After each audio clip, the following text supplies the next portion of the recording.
புத்திசாலி முயல். ஒரு அழகான காடு இருந்தது.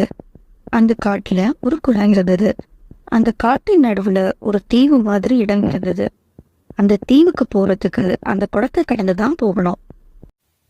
அந்த தீவுல சுவையான பழங்களும் காய்கறிகளும் இருந்தது.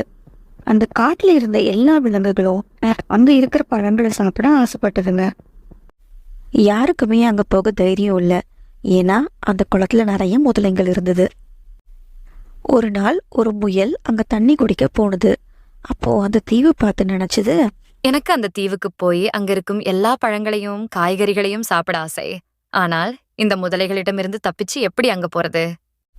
அப்படின்னு முயல் யோசிச்ச போது அதுக்கு ஒரு யோசனை தோணுச்சு.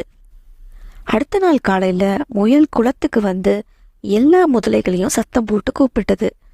நம்மளை யாரும் இப்படி சத்தம் போட்டு தைரியமா கூப்பிடுறது அப்படின்னு முதலைகள் கோவத்தோட வெளில வந்ததுங்க. உங்ககிட்ட ஒண்ணு சொல்லணும். என்ன எதுவும் செய்ய மாட்டீங்கன்னு எனக்கு சத்தியம் பண்ணுங்க அப்படின்னு முயல் சொன்னது. கவலைப்படாமல் சொல்லு, நாங்கள் உன்னை எதுவுமே பண்ண மாட்டோம் அப்படின்னு ஒரு முதலை சொன்னது.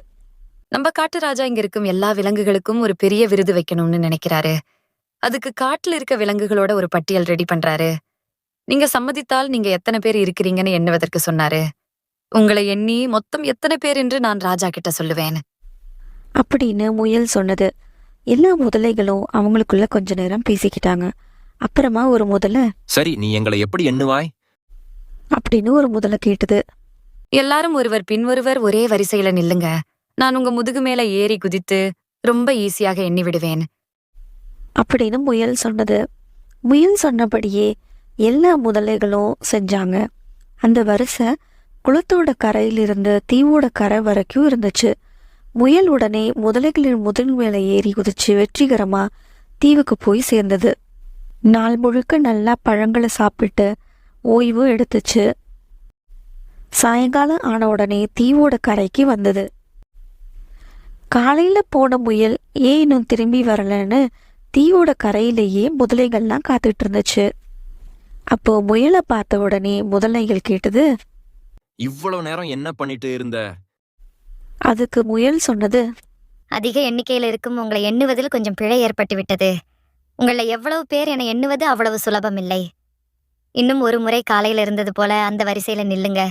இந்த முறை நான் கண்டிப்பா சரியாக எண்ணிடுவேன். எல்லா முதலைகளும் முயல் சொன்னதை நம்பி மறுபடியும் வரிசையில நின்னுதுங்க. உடனே முயல் முதலையோட முதுகுல ஏறி குதிச்சு குளக்கரைக்கு பத்திரமா வந்து சேர்ந்தது. குழந்தைகளே, இந்த கதையில முயல் புத்திசாலித்தனமா எப்படி முதலைகள்கிட்ட தப்பிச்சதோ அதே போல இடத்துக்கு தகுந்த மாதிரி யோசிச்சு நாமும் நினைச்சது செய்யணும்.